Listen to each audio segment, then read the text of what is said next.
Welcome, welcome again. And we're going to do a thing called with Isaac and Rebecca. Now that would sound like, oh my God, that's a very religious thing, and that's going to be very boring, and it's just not, okay? Because as we understand the allegorical implications in the scriptures, and what you're going to find out is something that is tremendously enlightening as far as you restoring the beauty of the Spirit to your mind, and also an implication that has to do with conventional religion that we can find in here. So let's move along with it and see. Of course, as I told you, and as we shared once before, and as I shared with the people in New York, every single child of promise in the Bible is born of a barren woman, okay, for a particular reason. Because the barrenness represents that virgin consciousness, that which is at the right hemisphere of the brain, the right side. Rebecca was barren, Rachel was barren, Sarah was barren, the wife of Manoah who gave birth to Samson was barren, Elizabeth was barren as she gave birth to John the Baptist, Mary was a virgin. Every single one of them, there is not one child of promise that was born in the Bible that was not born to a woman who was barren or virgin. And the reason for that is because of the fact that what's trying to be conveyed to you is if that part of you, which is the right hemisphere, is to give birth to the child of promise, then don't try to intercourse with it with the thoughts of your own mind. It won't work. It has to unfold like a flower unfolds completely of its own energy. Okay, so let's go to page 18 and take a look at this, and I think you'll find it interesting, even though it sounds kind of religious and not very fun, but I think you'll find it to be anything but. Genesis chapter 24, and we find out here, first of all, you go into, in Genesis chapter 24, verse 2, Abraham said to his servant, ruled over him, put, I pray you, under your hand under my thigh, and I will make you swear. And interestingly enough, if you remember, we see the origin of the word testify, because in those times what happened was the person would put their hand on the male sexual organ, and that was when a promise was made. Nowadays we put the hand over our heart, we put the hand on the Bible, and that time they put it on the male genital and they gave witness. And if you look in your dictionary anywhere you want, and if you look up the word testicle, you'll see it is the male genital organ, of course, and you'll see next to it the word testes, which is the root. And then if you go look at the word testify, you'll see the word testes, which is of the same root, and that's the origin of that. So the origin of the word testify, testimony, and all of that business comes from that which is testes, or the testicle, of which they would place their hand on at the time of making an oath in the Old Testament days, which we just seen in Genesis chapter 24. And what happens here is that in verse 3, okay, make you swear that you shall not take a wife unto my son of the daughters and Canaanites among whom I dwell. This is Abraham, okay, which is your mind, telling his servant to go into the land, but not to take. He's looking for a wife for his son Isaac. So he's saying to his servant, I want you to go and find a wife for my son Isaac, okay? Look at verse 4. You shall go unto my country and to my kindred. Now, what's important to understand is that Abraham's country is Ur, and the goddess who ruled over Ur was the goddess Sin, which is the emotions, okay? And here Abraham is saying, I want you to go into my country, which is the place of the emotions, the place of sin, and find a wife for my son Isaac, okay? Basically what's being said here is that you must then understand that what will develop to be that which is the spirit within you is the evolvement of that which is the emotion. Your own emotional nature will be lifted to the point of virginity and will actually be the source of new life for you. But it has to be brought to the right side. You have to go in and meditate. It doesn't make any difference how you try to twist it. It doesn't make any difference what church you're affiliated with. It doesn't make any difference what religion. All you're going to do is find yourself getting older and older and older until you understand the instructions. And the instructions are very, very simple. Go into my country, which is the place of the emotions, and bring a wife for Isaac. In other words, your mind, your higher mind, will then unite with the lower and lift the lower up to the point where it will be the place of promise, and it will be the place where the child of promise will be born. So the purpose then is for the evolvement of the lower to the higher godlike qualities. That which is the emotional nature within us, which is the feminine principle, must be lifted and raised to where it will be the higher spiritual principle. And it will only become the higher spiritual principle when it reaches that place where it separates from thought. So here's the basis of this. Abraham to his servant, go into my country, which is the emotions, find that which is the female aspect, the emotional nature, bring it back to me, which is the right hemisphere of the brain. It will then be a wife for Isaac. And then at that point, the child will be conceived as a result of the intercourse between the higher mind and that which is the spirit. See? Now, how do I know? I mean, how can I say that that's what that means? I mean, he just says, look, go and get the kid a wife. You know, how do I understand? What authority do I have? There's no way that I can stand up here and tell you anything in this Bible unless I document the authority. It is not fair to you. It is not right. And a lot of people do that. A lot of people will write books and say, this is the way it is, or that's the way it is, and say, well, who told you that's the way it is? Where do you get the authority to say that's the way it is? Where do you get the right to tell people that that's the way it is? Where do I get the right to tell you that that story that I'm talking to you about right now does not mean what it says in the book, but has a different reference? This is where I get it from. Turn to page 953, and you'll look at the book of Galatians. Okay? Page 953. You look at the book of Galatians, and here is the Apostle Paul in Galatians chapter 4 talking about this very thing, about Abraham and his sons and all of the interactions of Abraham and the family. And in Galatians chapter 4 and verse 24, what does he say? Which things are an allegory. If you don't know what the word allegory means, by all means, when you get home, get out a dictionary and look it up. That means these are symbolic things, that they are not literal things, they're not real things, they are given so that you can understand about the deep aspects of your own consciousness through the characters that are portrayed here. One of the hard things to understand or even conceive of or consider is the fact that these people did not exist. They did not. Okay? These people are creations of the cosmic mind to describe the interactions of your own mind. And that's why it's an allegorical reference. Okay? So we're going to see this proposed union, if we would. Okay? Because here we have on the left side in the lower of the emotions, Rebecca. Okay? The emotion. And here we have over here on the right side, Isaac, who is the child of promise. Now, this is not a people at all. This is you. This is inside of your head. This is inside of your mind. And here is the divine principle of the mind, Abraham giving out the directions of what must happen. So this is God telling you it is your emotions would have to be lifted if they're going to unify with the child of promise. Okay? So allegorically, we see the need for our emotional, carnal nature to come to the place of the right side, the right hemisphere.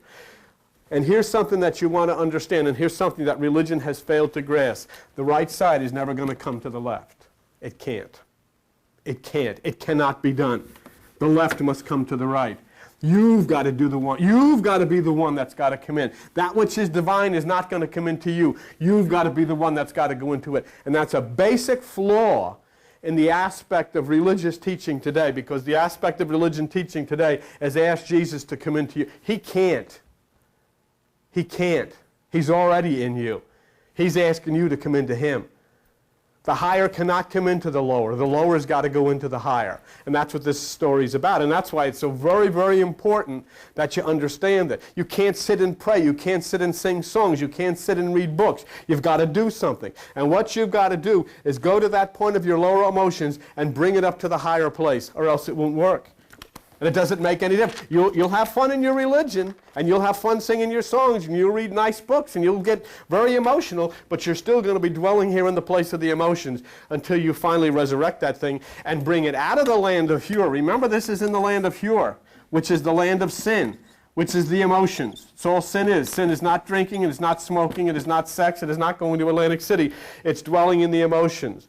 You've got to get that emotional nature, bring it out of the land of out of the land of sin, and raise it back up to the new country of Abraham, where you'll meet Isaac, the child of promise. You've got to go. Now, when I say this, okay, and I say there's a basic flaw in religion that says you've got to ask Jesus to come into you, I have no right to tell you that unless I can document that. Because that can, on the other hand, just be an opinion. So let's document that so that we know that we're saying the right thing. Go to page 880. Okay. In page 880, you'll see the statement of Jehoshua. And let's continue to use his right name. His name was not Jesus. That's a second shocker that comes to a lot of people. There never was anybody by the name of Jesus living in Palestine. Jesus is a Greek name. There was no Greeks living there. His name was Jehoshua. The name was changed from Jehoshua to Jesus because the early church was anti-Semitic and it couldn't deal with Jewish names in the same way they changed Passover to Easter. It was total anti-Semitism. That's all it was. So the name is Jehoshua. If there is power in the name, if there is healing in the name, if there's salvation in the name, if there's wonder in the name, isn't it amazing that the very church that claims this stuff changed his name? So we here at this place will speak of the man who did so much for your life by returning to his God-given name. And if you want to write it down, it's J-O-S-H.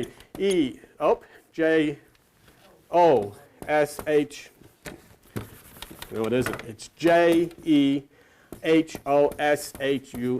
Jehoshua, pronounced, the J is pronounced as a Y, Yehoshua. Yehoshua, that's his name. You know, what do we do? I mean, it's an amazing thing. You know, they've written songs, and people have made millions of dollars written songs. Jesus, Jesus, there's something about that name. Whose name is it? You down in Puerto Rico, they have people named Jesus, not in Palestine. Call him Jesus, right? But where's your... you can't do it. And you go to church, and there is not one church that you'll walk into that claims he is Lord that will use his right name. Why? Because they're ashamed. Why? Because he's Jewish. We've got to change it. So we go and we get a Greek name from Greek mythology. Because the name Jesus is a Greek name from Greek mythology, and when you interpret the name in Greek mythology, it means the sun in the sky. Right. But anyhow, another story for another time. Yehoshua. We're talking about the fact that can you invite Jesus to come in to you, as the religion says? John chapter 14. Look at verse 20, the page that you're on. At that day you shall know that I am in the Father, you and me, and I in you. Then what's the purpose of inviting him into you if it says in the book he is in you? He represents the Christ. He represents the Krishna. He represents the Buddha. He represents anything you want to call him. You can call him chicken soup. It doesn't make any difference. The point is there is a miracle within you. And the miracle within you is this Christ consciousness. And as he says, at that time you shall know that I am in you. But you will not know that he is within you until you experience the obedience to the things that he told you about searching within. Go to page 963. Look at the book of Colossians. Let me show you something that maybe you've never seen before. Colossians chapter 3, okay? And look at verse 11, page 963. Colossians chapter 3, verse 11. Where there is neither Greek nor Jew, circumcision nor uncircumcision, barbarian, Scythian, bond nor free, but Christ is all and in all. Barbarians! That means Attila the Hun. Can you imagine him in one of these churches having an altar call? And here comes a guy with the horns and his... I'm Attila. Praise God. He didn't have to. Attila the Hun didn't have to come out. He just didn't know that the Christ was in him, but the Christ was in him. That's in your book. It is in your Bible. Christ is all and in all. There is no need. So it's not a question of you asking Christ to come into you. It's a question of him asking us to come into him and her. Very important that we don't forget her. Page 950. real quick. Here's how strong it is to you to understand where this power resides. 2 Corinthians chapter 13. All right? 2 Corinthians chapter 13. And look at verse 5. Examine yourselves, whether you be in the faith. Get this one. Prove yourselves. Don't you know your own selves that Jesus Christ is in you, except you be a bunch of reprobates? It's in the book. Here they are asking him to come in, and he's saying in the Bible, you're a reprobate if you don't know he's already in you. Do you have it in your Bible, or is this the communist version that I got? Certainly you got it in there. And you know what a reprobate is? Strong condemners, rejectors, foreordained to damnation. People who are saying, oh, Jesus, come into me. He's saying you're a reprobate because you don't understand he's already in you. Don't you ask him to come into you. He's asking you to come into him, and you come into him through your meditation. Oh, okay. So then we have reached the point of resolving the fact that it's true. He's not going to come into you. Isaac cannot come to Rebekah. Rebekah's got to come to Isaac. The mind is not going to come to the emotions. The emotions have got to come to the renewed mind. Okay, so the point, the left side must come to the right, thus our story. Go back to page 18. Genesis chapter 24. And that's a very, very important thing which we've just done. Whether you be in New York, whether you be here, wherever you be. You get in and start talking Bible stuff, don't give your opinion. You document. And if you get into an argument or a discussion with somebody and you can't document, you call me. And I'll help you document. That was part of my training. The Creator, before he gave me the authority to do this, sent me through about 7 years of teaching fundamentalism and teaching the Bible from one end to the other. So I know it. And it's very important that you just don't give your opinion about what you think the Bible says. The important thing is to document what it says and use the words of the people who are in the Bible. And then there's nobody that can refute that. And what you just saw was pretty powerful stuff about the existence of the Christ nature in you. If you don't understand it, according to the Apostle Paul, you're a reprobate. What happened? See?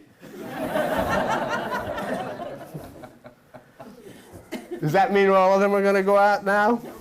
God, now we have to buy bulbs and everything.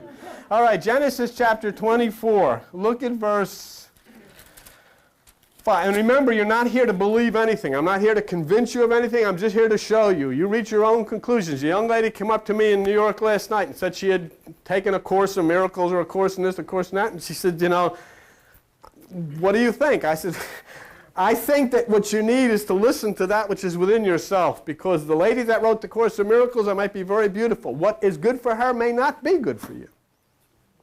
You have to find your path. You have to chart your course from within yourself. Nothing is bad to read. But when you get down to directing your life and making changes in your life, allow that which is the Spirit within you to direct you. Because you don't need to go the way I do. You don't need to go the way you have to go the way you're supposed to go. You're a unique individual. And that's an unfortunate thing where a lot of people, I believe, get involved in. You can study things and read things and go to classes, and that's fine. But when you start changing your life based on somebody else's opinion, you may be thumbing your nose at the Spirit who's trying to say, no, that's not what I want for you. I want you to go this way. So it's extremely important that you listen to that which is within you. So here it is now. This is the point. We'll go back. Look at page 18, Genesis chapter 24, and look at verse 5. And the servant says, well, wait a minute here. Peradventure means, wait a minute. Wonder if the woman, I'm going to go find this Rebekah. Wonder if the woman is not willing to follow me into this land. In other words, if the emotions are not willing to come and be lifted back up into the place of the higher realms of meditation, what should I do? Do you think I should bring your son, Isaac, that which is the divine principle, unto the land? In other words, should I return Isaac back to the emotional nature? And look what it says, and it's extremely important that you understand this, and this goes right back to this thing of Jesus coming into you. Look what it says in Genesis chapter 24 and verse 6. And Abraham said unto him, beware that you do not bring my son there again. Huh? They know Jesus coming back here. You've got to go and find where he is. He is not coming back. Not here.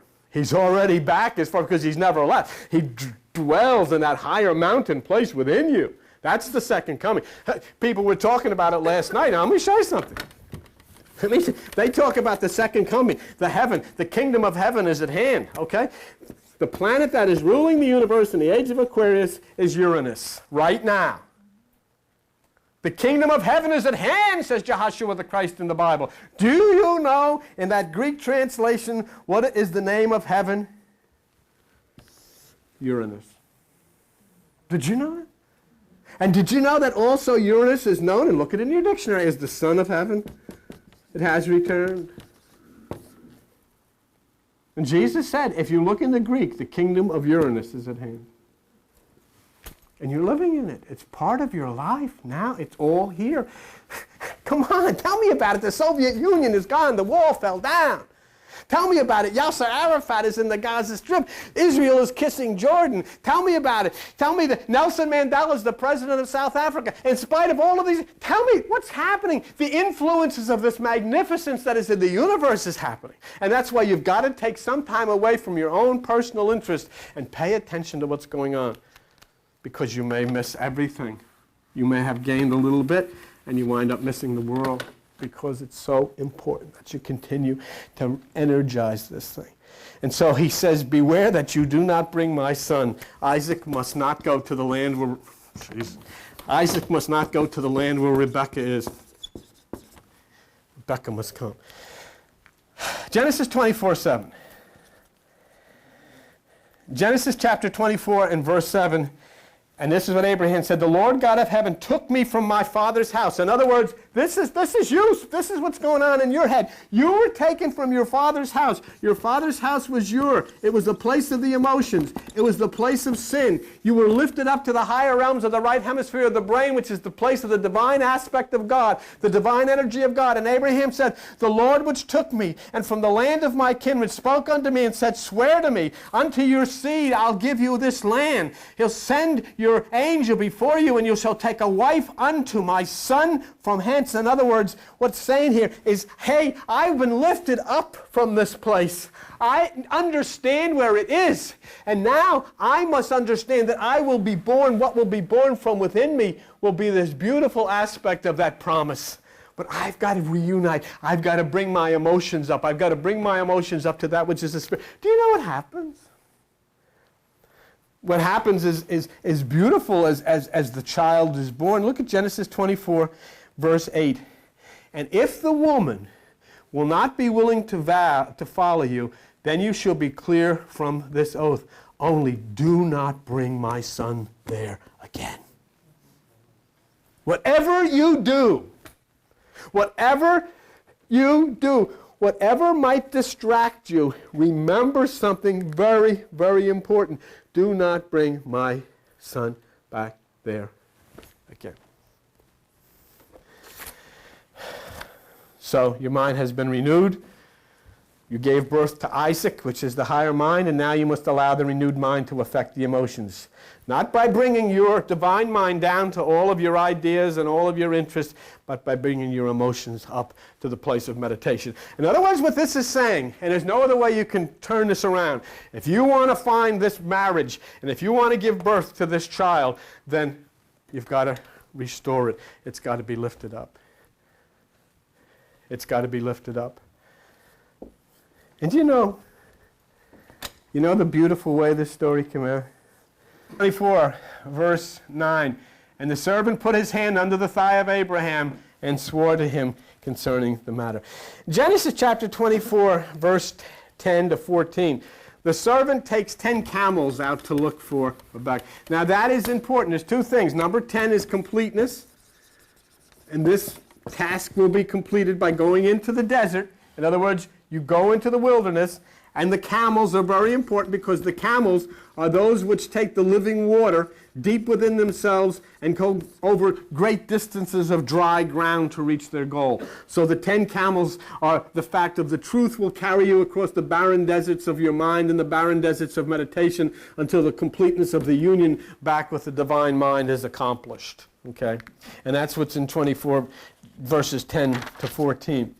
Now, here is a part of the allegorical story in which the servant asks for divine intervention. And he says that the woman God chooses for Isaac will be the one that offers to give him and his camels water. And it's somewhat similar to when Jehoshua or Jesus was at the well, because they come to the well. And all of these things happen at a well. And it's very important because the well is the place of water, which is truth. And the water is deep down into the earth. Deep into the center of your mind is the water. Deep into the center of your mind is the truth. And that's the water that's got to be brought up. That's the water that's got to be brought up so that you can drink of it. Drinking in the truth that you understand that which is purpose. Well, who comes out? Genesis chapter 24, verse 15. And it came to pass before he had done speaking that, behold, Rebekah came out. Rebekah come out, the daughter of Abraham's brother. See? The desires of the emotions comes forward. It's very important. See? And the daughter of Abraham's brother, the reason that the allegorical references and the mystical references are there is everything is in your family. There's no strangers within you. Everything is done within the family, the relationships between the mind and the emotions and the brain and all of the electrical aspects of the brain. Everything was in you. There are two nations in you. There's the left side, there's the right side. They're separate, but they're still part of that family. They're part of Abraham. So the emotional nature comes out. And Rebekah in Genesis chapter 24, verse 16, and the damsel was very fair to look upon, a virgin. Neither had any man known her. She went down to the well with her pitcher. In other words, she was a virgin. And then you'll find later in the story of the relationships that she's barren and she gives birth to the child of promise. So what has happened? Here, let's put it into the point of your meditation. You come into your meditation, you sit in your meditation, you close your eyes, you sink deep into the desert of your mind, deep to the place of that well. You are searching to find that which is the emotional nature which you have struggled with all your life, so that you can bring your emotions up to the higher place, that you can reunite your emotions, Rebekah, with that which is the child of promise who will be born within you, Isaac. So you come in meditation, and as you come in meditation, you start to feel something within you. You start to feel energy moving within you. You start to feel an electricity within you. You start to feel an impulse within you. And then as you sit there at the place of that deep truth in your meditation, Rebekah comes. Rebekah comes, the emotions have made their movement to the right side. And you author this and you understand this and it becomes a part of you. So the story plays itself out in Genesis 24, verses 17 to 20. The servant asks for the drink and Rebekah gives the drink. And the servant of the divine ego, Abraham, that servant is invited to Rebekah's house. And from Genesis chapter 24, verses 24 and 25, there's a very interesting statement that brings us to the physical point of this inner communion. And I want you to look at it. You know, this is very important. The people that were known mystics, the people that understood, were not religious people of the time, even in the New Testament. They were called the children of the way. Okay? The way is that place which many, many fail to find. It is narrow and few there find it. The way is that narrow pathway of meditation. How many of you, how many of your friends, how many of your relatives know of this way? Tell me about it. How many of your relatives, think about it, how many of your relatives have ever sat in absolute silence and and found that narrow pathway that opens up in the wilderness and the desert of their minds and reveals the separation of the Red Sea, and across that Red Sea the magnificent color of the Garden of Eden? How many have ever found that way? How many even know that way exists? It's inside of you. It's in your mind. Don't even know about it. Never heard of it. So how are they ever going to come to the place called heaven? How is this earth ever going to be revitalized and replenished to heaven if nobody knows the way? So I wanted to show you something. Go to page 782 real quick. Okay? Page 782. Matthew chapter 7 and verse 14. Matthew chapter 7, verse 14. Joshua the Christ says, "For straight is the gate, and narrow is the way." Please watch this. Look at this with me. It's so important. Straight is the gate. Matthew chapter 7, verse 14. "And narrow is the way which leads to life, and few there be that find it.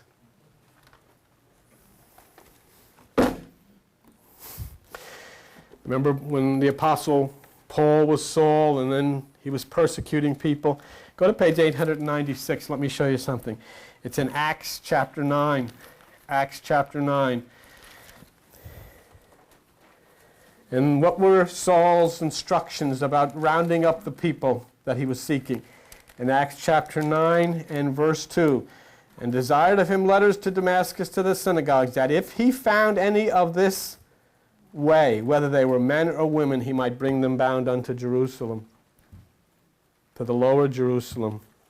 And then remember, Paul was converted. He had a vision of Christ. Acts chapter 9, same place. Look at verse 17. And Ananias went his way and entered into the house, went his way, and putting his hands on, said, Brother Saul, the Lord, even Jesus, that appeared unto thee in the way as you came, has sent me that you might receive your sight. In Acts 9, right where you are, look at verse 27. But Barnabas took him and brought him to the apostles and declared unto them how he had seen the Lord in the way. So back to our story, okay? It was almost done. Genesis chapter 24, back on page 18. Genesis chapter 24. And look at verse 27. Genesis chapter 24, verse 27. Here is the servant. And what does the servant say in Genesis chapter 24 and verse 27? And he said, Blessed be the Lord God of my master Abraham, who hath not left me destitute, my master of mercy and his truth. I, being in the way, led me to the house of my master's brethren. And so what happened? So this is the point then that I ask you. Are you in the way? Do you spend any time in the way? Do you know where the way is? Have you ever put your foot on the way?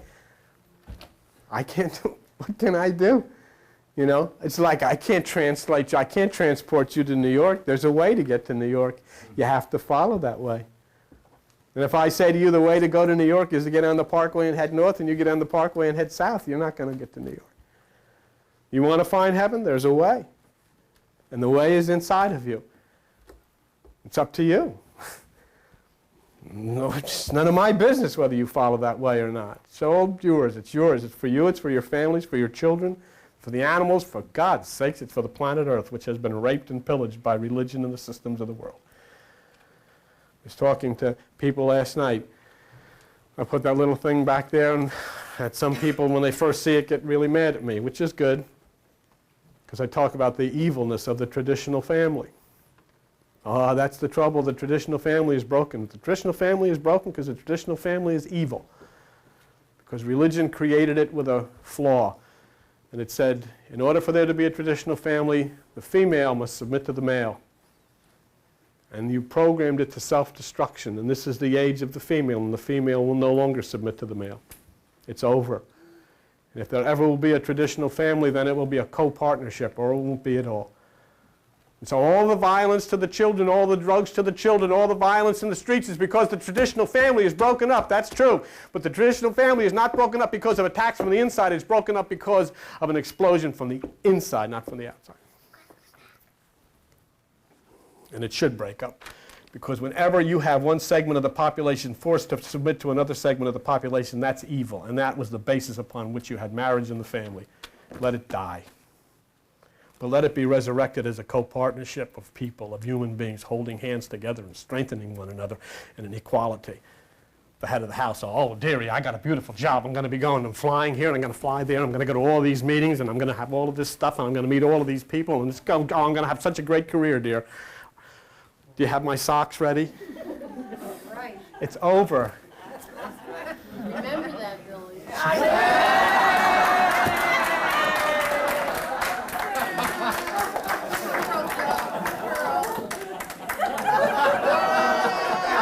Well, it is. It's over. Yesterday, where's my brown sock? Yeah. Let's get quick. Get up. So anyhow, In Genesis 24, from verse 29 to verse 50, the servant is at Rebekah's house. And in Genesis 24, verse 51, let's wrap this up on page, whatever it is, page 19. Okay, now watch, real quick, because I know it's a little bit late. I want to just get you out of here. Verse 51, behold, Rebekah, now the servant is at the father's house. Rebekah is before you, take her and go. So the first inclination for you is that you want to go into meditation. The first, you want to follow this new way. That's your first inclination. Go ahead, go ahead, go ahead. But after some time, after some thought, there's hesitation. Or you might come to meditation for a while, and then you don't anymore. Other things are more important. So I understand. I'm not here to say that. That's your business. But there is a time when all of a sudden you'll turn around and say, in Genesis 24:55, oh, wait a minute, let the damsel abide with us a few days, at least 10, and then she'll go. In other words, I don't know if I really want to do this. Let's think this over. I don't know. So the ego of the left side wishes to hold on now to the desire. But the desires now are being drawn. Rebekah, that which is within you is pushing you, pulling you. It's no longer a question of your ideas. It's no longer a question of what you want to do. It's no longer a question of your desires. It's no longer a question of your religion. It's no longer a question of your traditions. Because here in Genesis chapter 24, verse 56, Rebekah says unto them, hinder me not, seeing the Lord has prospered my way, and send me away that I may go to my master. Hinder me not. Don't allow that which is Rebekah in you to be hindered by anything.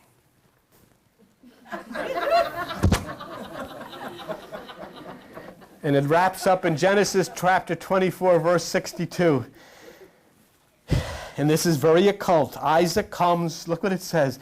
Isaac went out, came from the way of the well.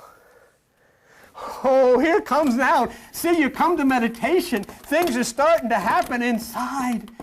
The higher impulses are starting to open, and the right hemisphere is open, and that which is the right side is looking for that which is the beautiful aspect, the feminine aspect, which is going to be evolved up into the divine spiritual aspect. And Isaac comes from the way of the well, and it says in verse 63, and Isaac went out to meditate in the field. And he lifted up his eyes, and he saw, and behold, the camels were coming. The camels are coming. That which trips across the desert, the hot, dry, barren places of the desert filled with the truth, has finally made its way back to the child of promise. And it says in Genesis chapter 64, and Rebekah lifted up her eyes, and she saw Isaac, and lighted off the camel. For she had said unto the servant, what man is this that walks in the field to meet us? And the servant said, it is my master. Therefore she took a veil and covered herself, because now she becomes that which is the holy blessed Spirit, which cannot be seen, but hides in an intercourse of love with the child of promise. And it says in Genesis chapter 24 and verse 67, and Isaac brought her into his mother Sarah's tent, that which is the holy place of the Spirit, took Rebekah, and she became his wife, and he loved her. And you brought yourself back across the desert to the holy place of the Father's house. Okay, thank you very much for sharing.